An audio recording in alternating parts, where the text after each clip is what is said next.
It's a construction vehicle in a series about animals. Yeah, this is Beastech's Wreckazord. Before I start, I'm just gonna say, sorting out these Beastech Zords, it's becoming quite a bit of a pain because the final Megazord, as in the one appearing next video, uses all of the Zords, meaning that my desk will be full until that video is done, so I'll try to get it out as soon as possible. Anyway, I digress. Beastech's Crane. This thing is huge. It's quite big, actually. My main problem with it is that when I'm going to show you the details on the actual sword in crane form, this little rod is going to wonk around, so I'm going to have to remove it. Design-wise in crane form, I think it's a pretty okay, actually. Although the idea of having a fist sticking out the back, I don't really like that idea. Because they didn't try to hide it in any way, which they could have done. But that's really my only gripe with this mode. If we have a look at the detailing on the actual here, also I've got the light working good. You can see here that again the molded details done up very nice. Of course. And yeah, it's done nice here too, but there's metallic paint on here, which is okay, metallic blue, metallic silver. But there appears to be a lot of paint missing from the back part. And I mean a lot for a Hasbro. Yeah, I think Hasbro is basically just sacrificing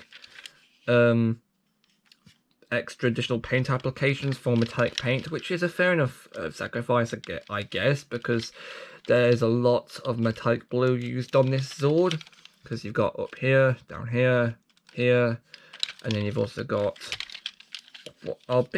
quite a bit being used on here too with some silver. So I can see why they probably have to sacrifice some normal paint applications for that. Okay, so crane form done. You can now get to the Mantis mode.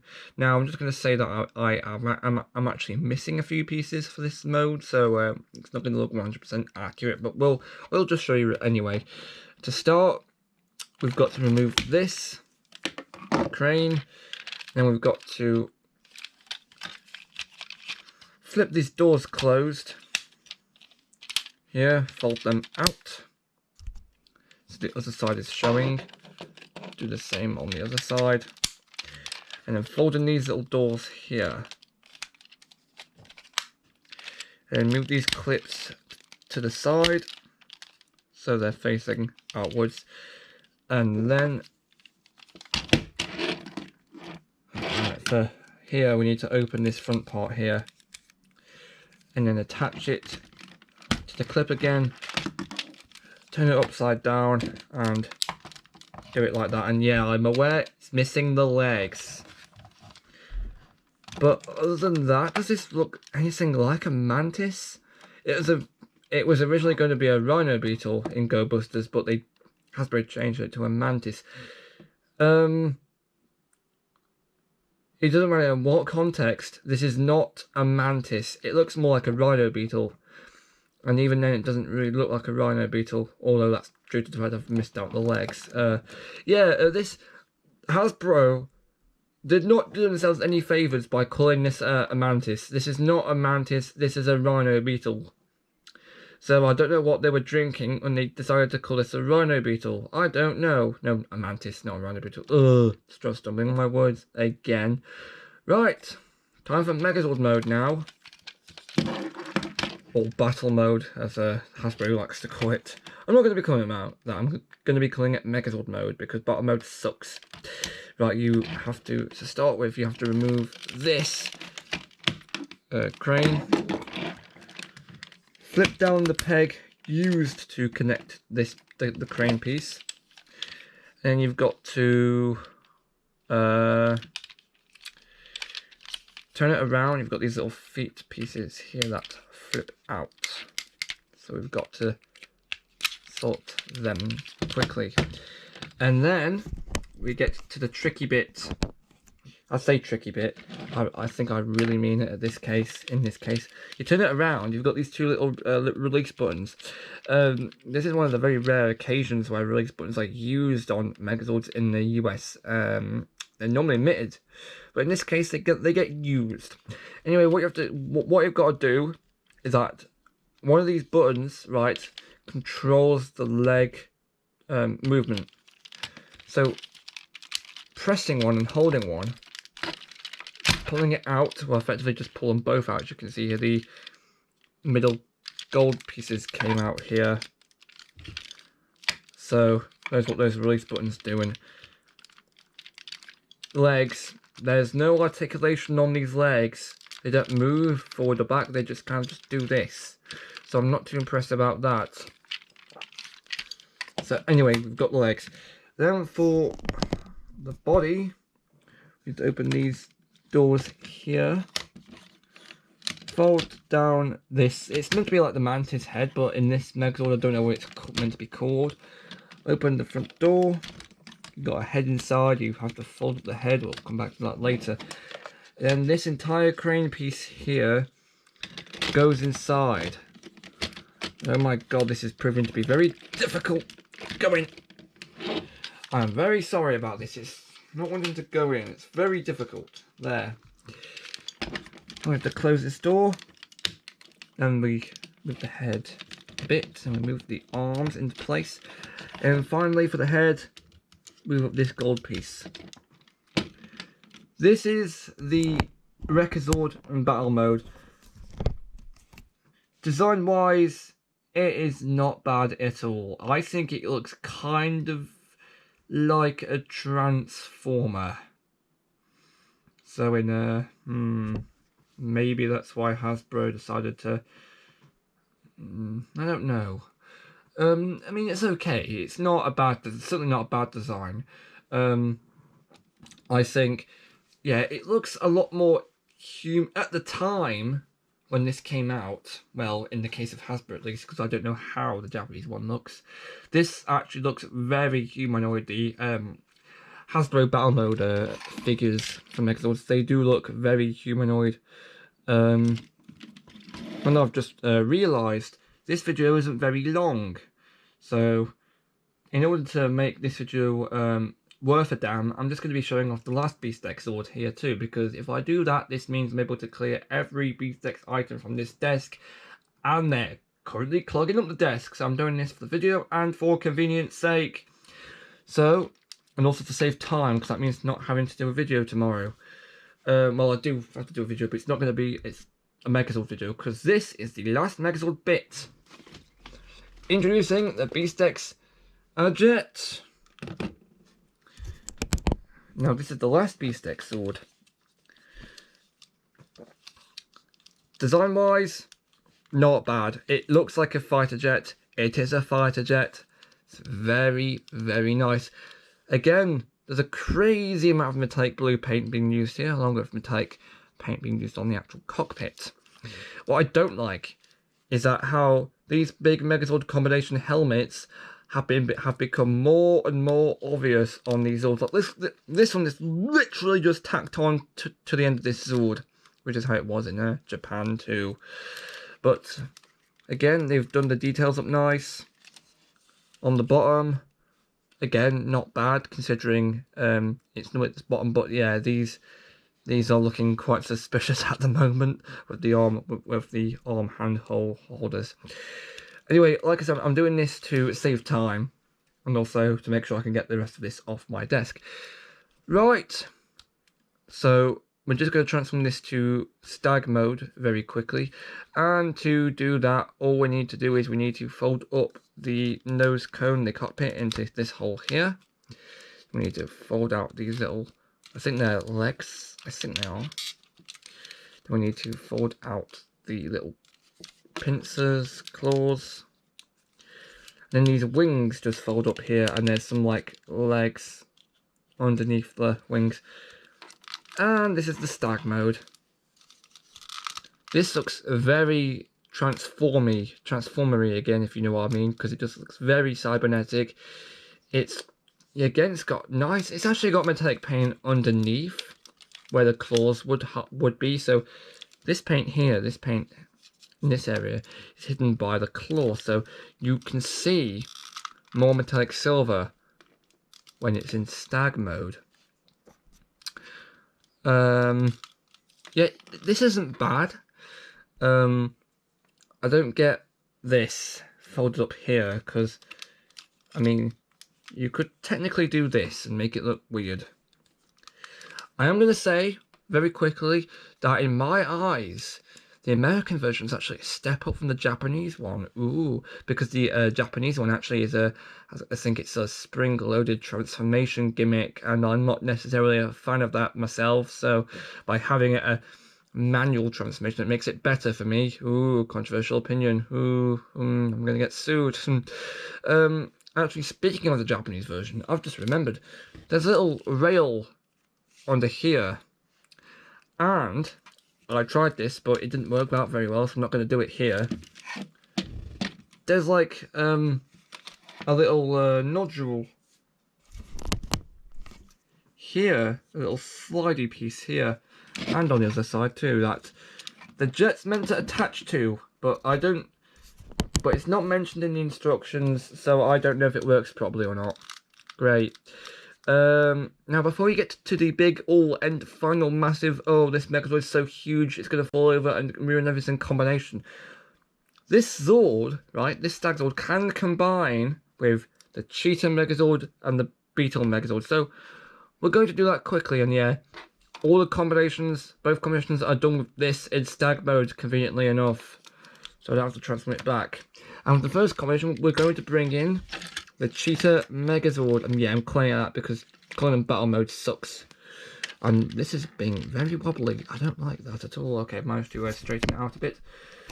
Right, to get this to work, firstly, push the head down. Secondly, fold up its left arm. There. Now, this is where things go a bit Engine-O-esque, where it can arm itself with other weapons. Because under here, there's a connection port. And what's the connection port used for? I hear you scream from Mars. It's actually used for this. Because what we've got to do is we've got to take off these side parts here. Take off this jet engine here. This is very tight for a clip, so put off to the side. Fold out this little nose cone, and this is being used as a weapon. But this is so massive, I'm not even going to bloody bother, because it feels like it's going to be a nightmare to put in. There we go. Which it was. I think it just looks wrong as a weapon. I don't know what it's supposed to be. A spear? A gun? I don't know. So I'm not going to bother. It's going to be too hard to remove. In fact, I'm worried I'll break the clip on it. The quality control's not the isn't the best of things on these Megazords. They have never been. But yeah, we're not going to do that again. Okay. Alright. For the rest of it, all we need to do is we need to combine these two halves here, which came off the center jet part. So these two will go together. And then all we've got to do is there's two pegs rather. We need to fold one up. I don't know if it matters which one you fold up, it just matters that you fold one up. And then this entire thing plugs into an arm socket.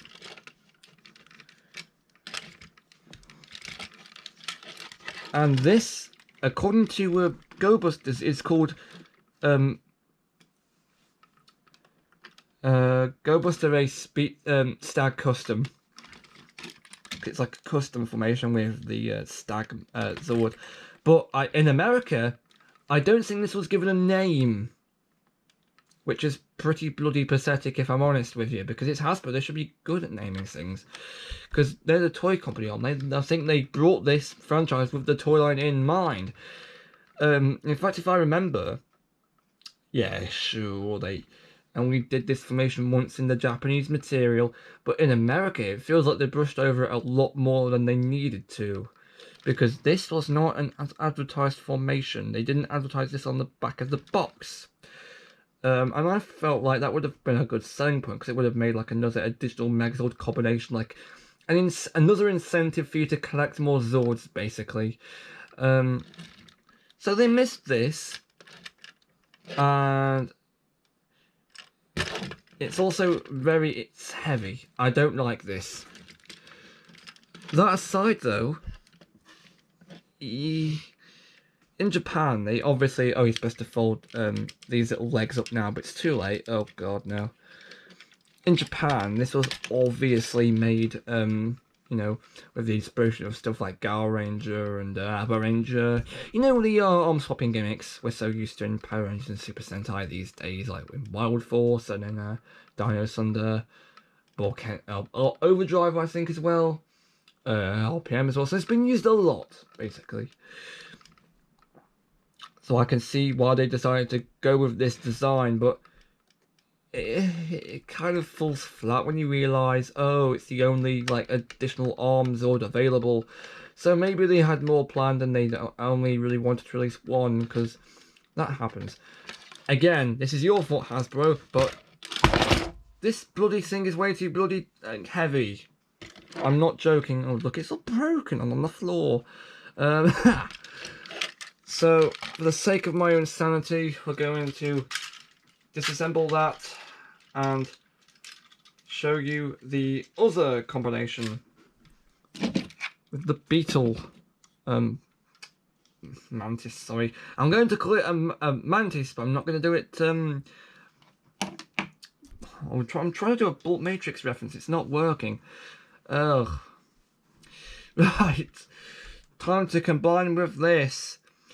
Again, I don't have all the pieces, so it's going to be a bit wrong to start with, but it looks basically the same.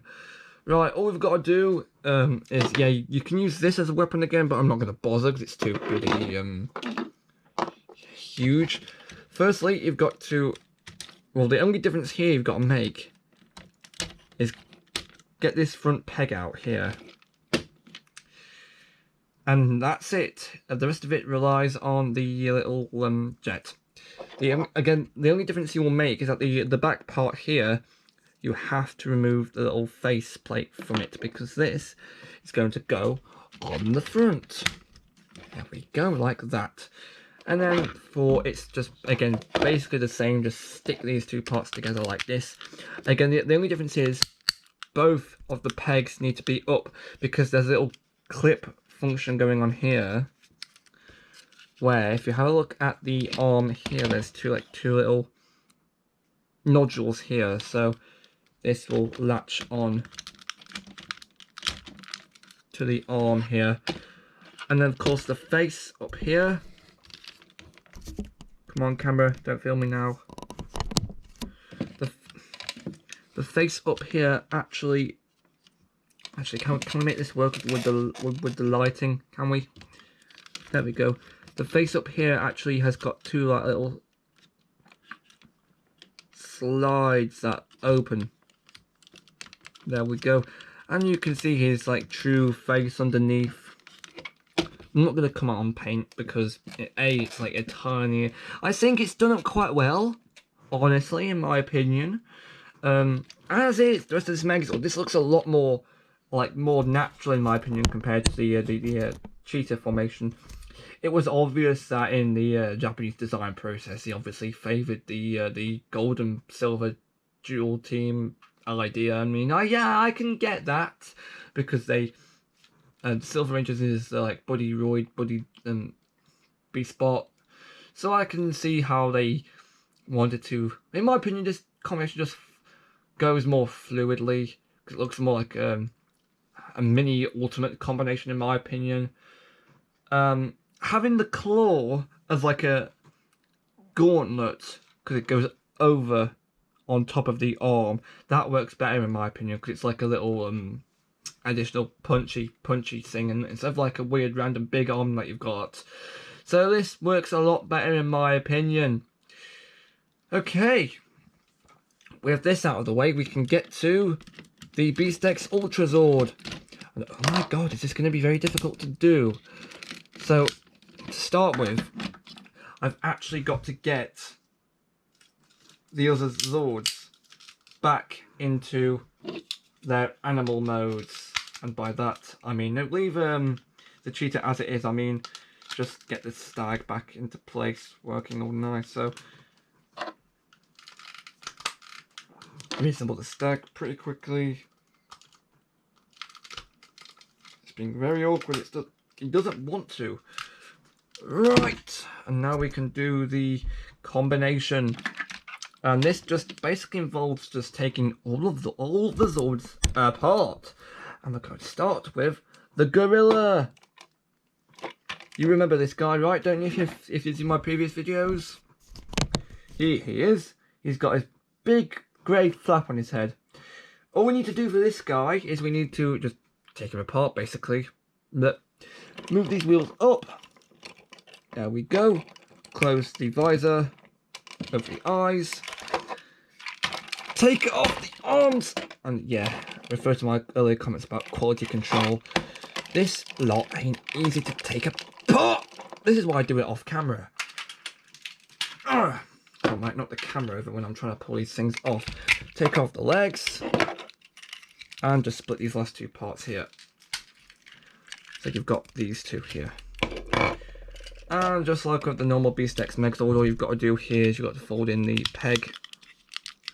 Move the fist, fold the fist in. Take a leg so they connect, so the wheels are facing out. And do the same on the other side here, so fist, leg. Then put these off to the side, and that's all we can do for that for now. Bring in the rabbit. You remember this guy, don't you? Of course you do. Hopefully. What you've got to do here is you've got to remove the little tail thing, remove the little underbelly or thing that stops it from moving, I don't know what to call it. Remove the ears. Remove these little jets.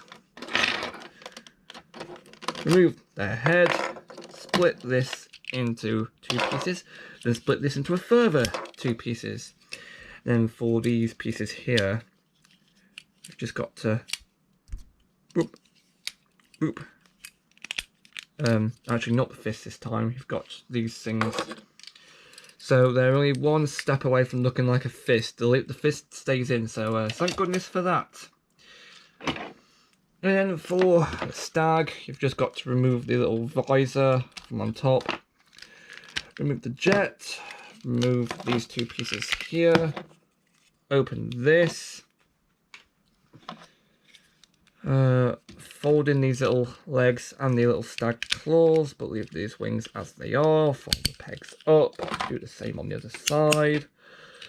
It's like a weird DIY channel, isn't it? Right, so now you've got some arms. And then for the Beetle Megazord, you've got to fold down the little horn from the top, open the front chest, remove the arms, leave the arms as they are, believe it or not, leave them. Fold in the head, close all this slot up. And then you can see that this little blue button here, you've got to press that and this comes off. There we go. And you split the legs into 2 pieces. Sorry about that. Fold in the feet. Press these buttons. Press the little gold buttons here to fold in here. Move this clip downwards like that. Do the same on this side. Fold in the feet here. And now your table should be a complete mess of parts, like mine. So if you're following this at home, which I highly doubt, but if you are, I seriously hope to God you've got a big enough table, because oh my God, this whole assembly sequence is massive. Oh my God, it's easily like the biggest Megazord job I've seen before. I've seen. Right, so let's get the easiest bit out the way first. Constructing this Megazord sword. So basically, first of all, you've got to assemble it like how you would for the Beast X Megazord. Take the red sword, take these yellow engine pieces and stick them onto these side clips. Like we are doing now. There we go. And I've just done that wrong. There we go. And now we get the really difficult bit. We need to take this entire piece here and take the original Beast X helmet and stick it where this little hole is up here. So there's a little clip that goes on like there. And then the original sword, sorry about that, we nearly knocked the camera, quick save, goes into a little hole up here. And yes, this is its weapon. It's a massive stick. It's the biggest mech. It's a stick with a fist coming out of the end. Blimey. Right, we're getting there, lads. We can do this. Now, before we bring in the cheetah, we've got to sort out the Megazord's legs. Yes, these are the Beast X Megazord legs, but it's now got a pair of platform boots. Yay, and due to the clips and the little studs on the bottom, this doesn't stand up all the way. Never mind. Basically what we've got to do is we've got to connect the holes to these pegs here. And do the same on the other side as well. There we go. And now we can bring in the cheetah. Ugh. For the cheetah, we've just got to fold up the head like that. Remove the cheetah face. Fold up the arms like how we would normally do for any other Megazord. Fold up the feet, and then the feet go. The legs go into these little slidey boots here, and oh my god, this thing is huge. This is probably going to be a thing for the lighting, isn't it? Right, oh, it works. Thank god for that. Plug in the cheetah and the rabbit faces into the sides, like how we would for the Beast X Megazord. There we go. What's next? Right, these little stag things here, they are arms now, so they go into the holes. Now again, luckily for me, this seems to be pretty well supported. The bigger feet. Again, these little legs, they like to get in the way, so we've got to fold them down a bit. And then we've got to take the gorilla faceplate here and remove the gorilla head. Attach the little stag jet piece onto the front, and then on the front of that, attach the rabbit rotor helicopter thing. Then this opens just by a bit into like this shape here, and this plugs into the front. And there we go. And I swear I promise I will do a full shot of this Megazord because it's huge, so I can't just show it all now. And then, okay, last hurdle. And luckily we can put the camera down for this next bit. We've got to take the mantis front part here, the head part, and then attach these little the rabbit hind legs to these little clips on the back. And then the gorilla head just fits on top of here. And this entire thing is this Megazord's backpack. Hence the little slider that goes into the little slidey part on the back. So you won't be able to see what I'm doing because it's massive. It's also very awkward, so I can't really be mucking about with the camera while I'm trying to do this. Hang on. I swear on the Japanese version it's like a clip or something.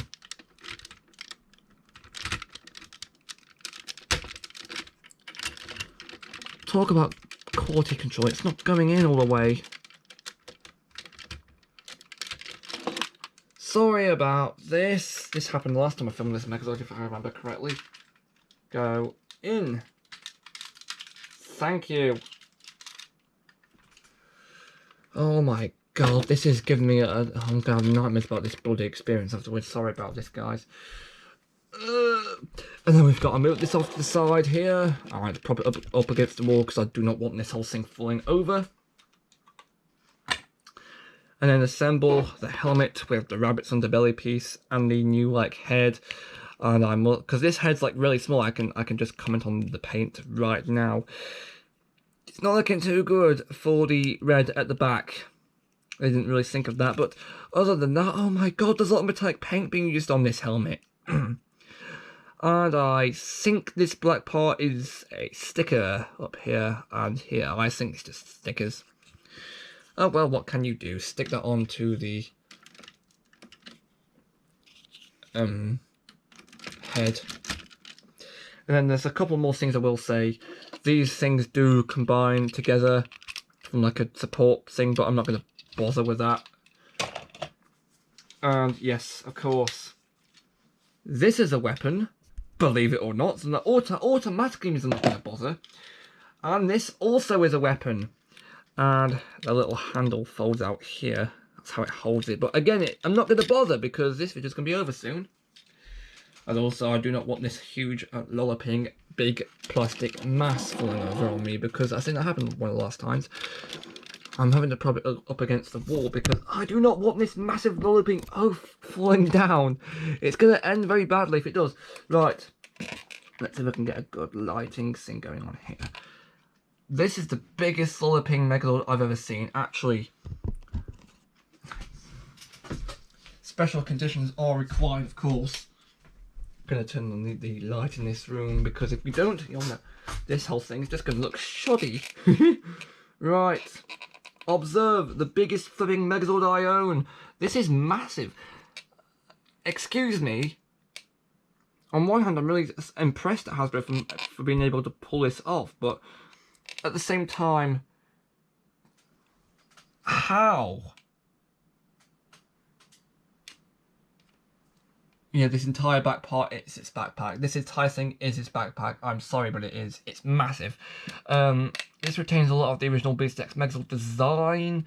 The design for it is really good, I must say. The only thing that really gets in its way, excuse me, in my opinion, is the quality control, because as you have heard before, it took me a bit of struggling to disassemble and reassemble the Zord, so I'm not entirely surprised or impressed at that.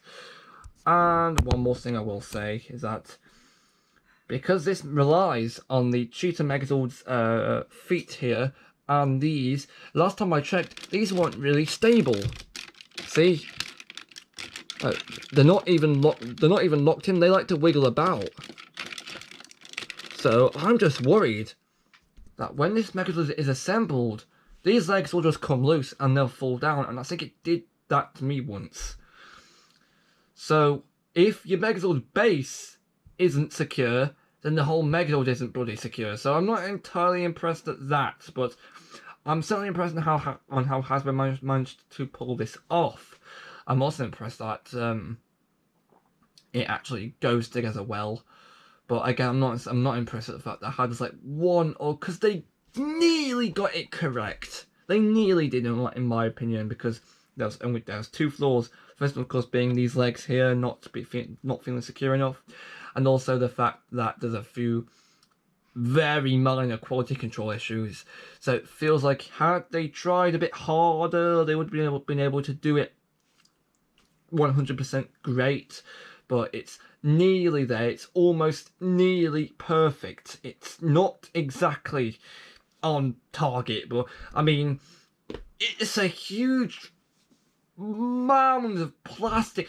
This thing is massive. It's easily the biggest Megazord construction I'm able to make.